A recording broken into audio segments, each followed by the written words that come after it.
Assalamu alaikum everyone. It is Asma Afzal. Hope you're all good. The topic that we're going to discuss today is Sylvia Plath as a confessional poet. In the previous lecture, we discussed the major features and key elements of confessional poetry.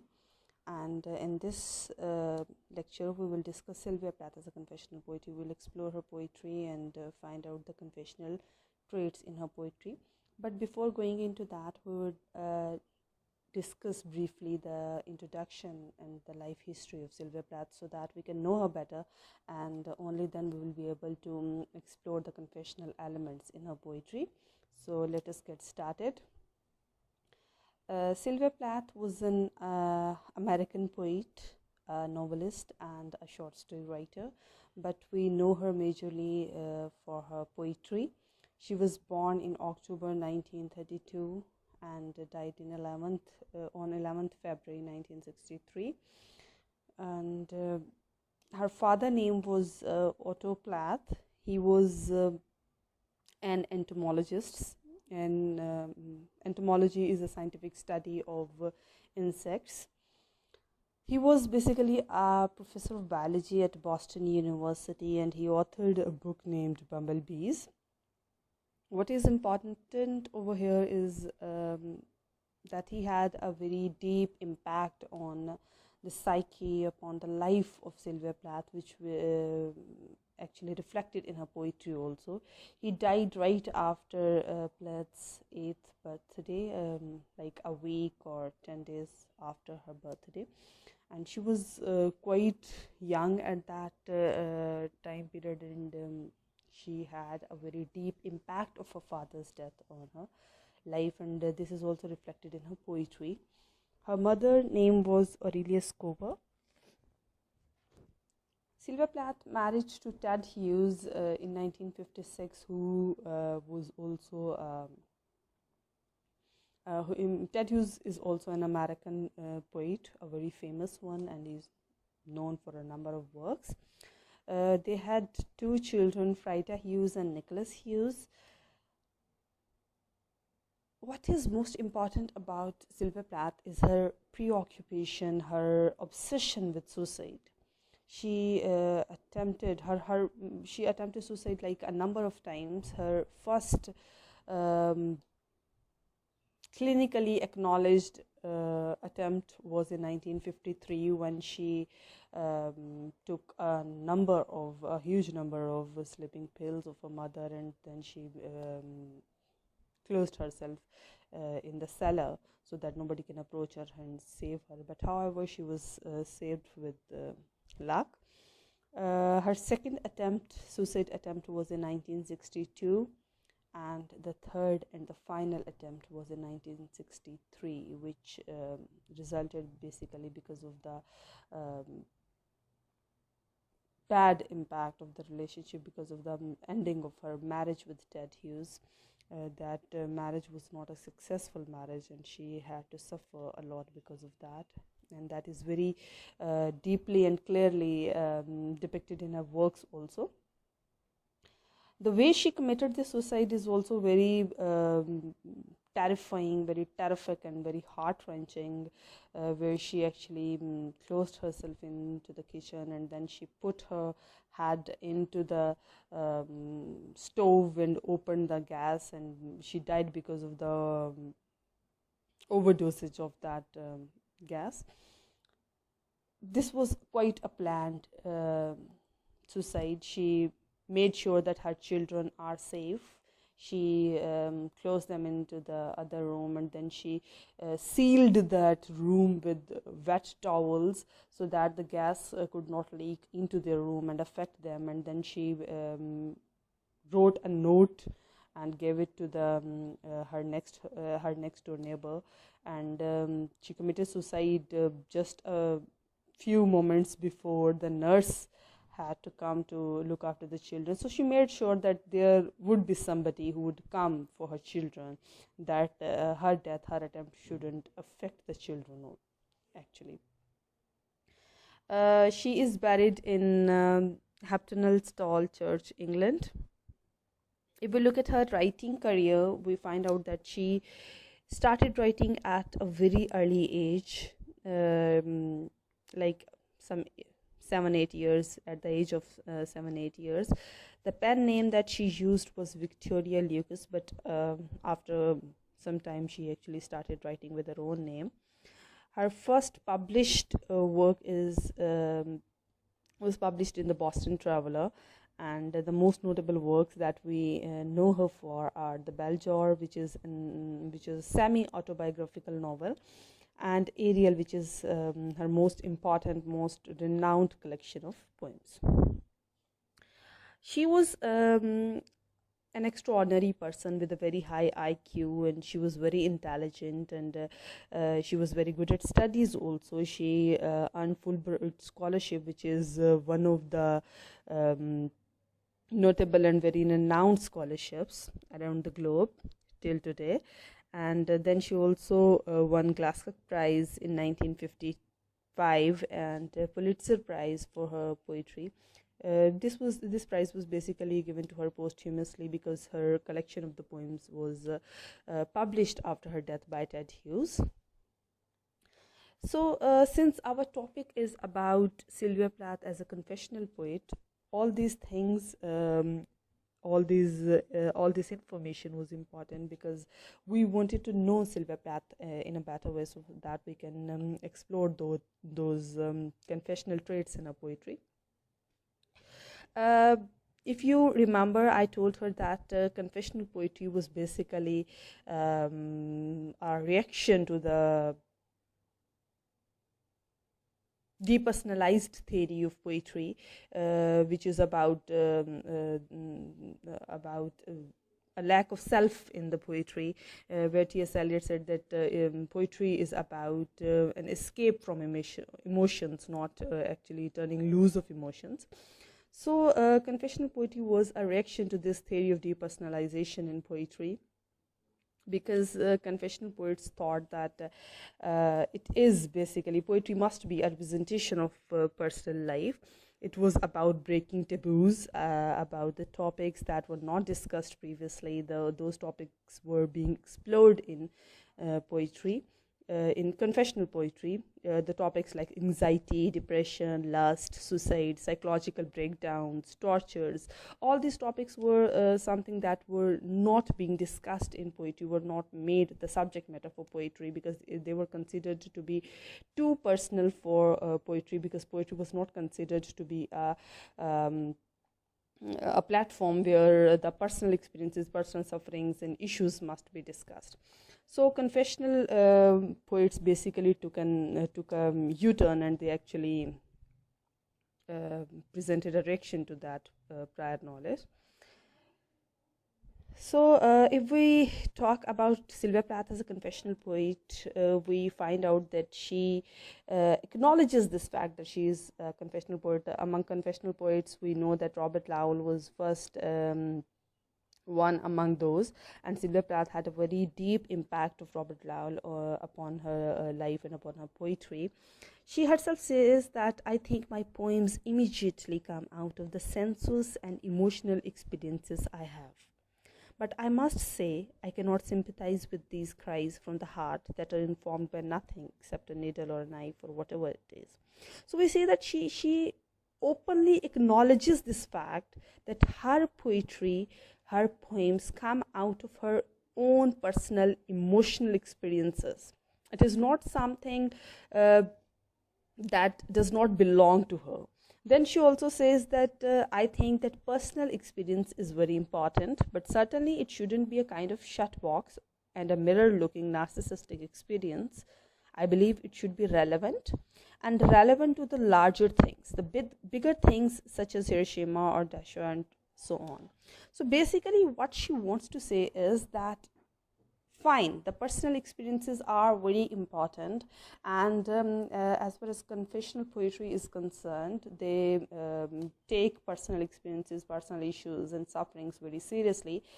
But those personal experiences, those sufferings, those issues should not be presented as something naive or something very subjective.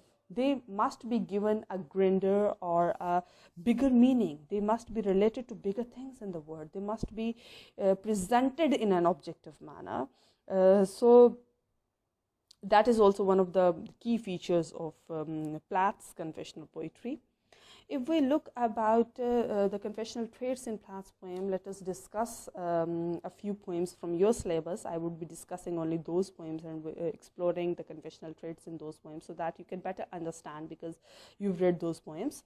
So first of all, the poem that we'll discuss is Arrival of the Bee Box. If we look at this particular poem, Arrival of the Bee Box, we find out that it is quite subjective in nature as far as the meanings and as far as its thematic concerns are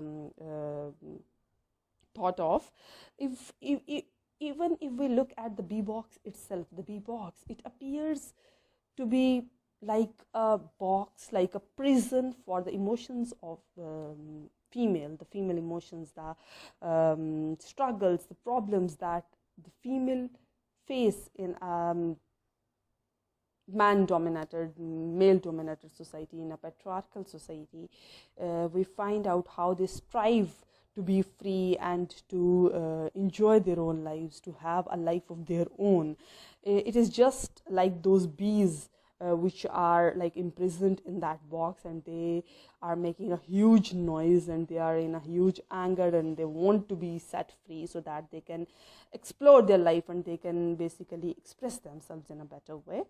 So this particular poem, if we look at it in a general way, this reflects Sylvia Plath's feminist thoughts and her struggle to make this world a lot easier for the female community. Let us explore Arrival of the Bee Box in a more deeper way. She says, I have to live with it overnight. I cannot keep away from it. Earlier she says that she has ordered this bee box. So we've seen that confessional poetry deals with I as a narrative, as a narrator. So you see that here she is using I have to live with it. It is quite a personal experience, sort of a personal experience, and she says that I have to live with it overnight and I cannot keep away from it, that she has to bear what she has ordered, what she has planned. She has to bear it now. She has to bear the consequences. And then she says, I wonder how hungry they are. I wonder if they would forget me if I just undid the locks and stood back and turned into a tree.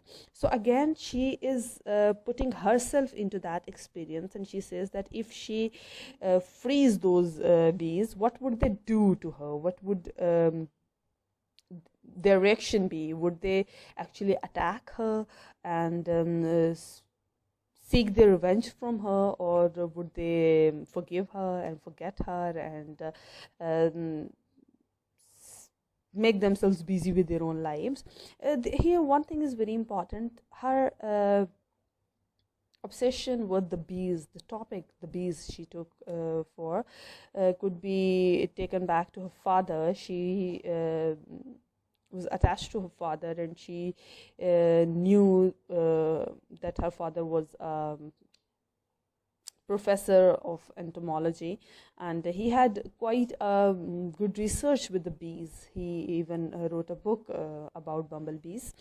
So this thing with this obsession with the bees, she took it from her father, which is quite a subjective thing. Then she says, I am no source of honey. I am no source of honey. She's talking about herself, and she says that those bees must be seeking food, and for them food is something that helps them in making honey. That is their ultimate purpose. So she thinks that she is not a source of honey. It is very important also. And then she says, tomorrow I will be sweet God, I will set them free. Tomorrow I will be sweet God. She wants to be helpful. She wants to express her love for them and her care for them, and she wants to set them free, but tomorrow she will be the sweet god. Right now, because she is in power, in authority, so she wants to explore that authority and she wants to execute that power for a little while. Then the second poem, the bee meeting, again the topic bee, that is important. She says, I am nude as a chicken neck. Does nobody love me? This line is very symbolic of Sylvia Plath's life. She, throughout her life, craved for love. She thought that nobody loves her, that nobody cares for her, that nobody is actually there for her. And this was the question that actually haunted her, that does nobody love me? So right there in the poem, she expresses that fear of her. Then she says, now I am milkweed silk, the bees will not notice. They will not smell my fear, my fear, my fear. Thrice my fear, the word my fear is used thrice, which puts a huge emphasis upon her fear. So we see that here again she is talking about herself, her fears. She does not want to be not loved, unloved or something like that, and all those fears and all those concerns that she has been hiding from others, she is very much concerned whether others, the bees here in this case, will notice her. Then she says, I cannot run, I am rooted. I cannot run, I am rooted. This reflects her life. She wants to run from her life. She does not want to keep living the life that she is living right now. She wants to get rid of that monotonous sort of life where she is bound by that marriage and children. And I have already told you that she was not happy with that marriage because it was like hindering her writing career. And for her, writing was something that she lived for. The only thing that kept her going was her writing. It was like a catharsis to her. It was her ambition, her aim, her profession, everything. For her, everything was her writing. But after marriage and after children, she was so preoccupied with that domestic sort of life, with taking care of the children and looking after them, that she could not actually get time and energy to keep her writing with the right pace. However, she noticed that Ted Hughes was quite flourishing at that particular time. He was attending different conferences and different writing seminars, and he was presenting his new works, and he was traveling, and he was living the life that she actually aspired for herself. Fine, he was her husband, and she would not have minded it if she was also living the life that she wanted to. But right now, all the responsibility of the children were put on her shoulder. She was the one who was domesticated. She could not explore her writing career the way she wanted to. So she was rooted. She could not run, but she wanted to run. Then she says, I cannot run without having to run forever. I cannot run from this monotonous life, from this domesticated life, without having to run forever. And this phrase, having to run forever, actually reflects to her suicide obsession. She knew that as long as she keeps living, she wouldn't be able to get rid of these responsibilities. So these sufferings, these tortures, this depression, anxiety, they will be haunting her. And the only way out that she found and that she could imagine of was suicide. Then she says, whose is that long white box in the groove? What have they accomplished? Why am I cold? So at the end, when the bee queen is actually killed and she sees her, she actually finds herself in that. If you read the poem, The Bee Meeting, it actually reflects her own life. How she feels that the people are gathering to actually hunt her down. And it was the time period when Ted Hughes was found cheating on her, and she knew that he was involved in somebody else, and he was basically cheating upon her. So in the B meeting, she is talking about that particular instance where the previous queen bee is being hunted and a new one is ready to take her place. So it is also reflecting her fear that she has herself talked of. And when she sees that queen bee, the dead body of that queen bee, she thinks as if it is like her own dead body. That is why she says that, why am I cold? Coldness basically reflects death. It is related with death. Okay, so she herself being cold reflects that she herself felt that she has also died with that queen bee, because it was also something that was happening in her own life. So you see, all these things are quite personal, quite subjective in nature, but they are not presented in a subjective manner.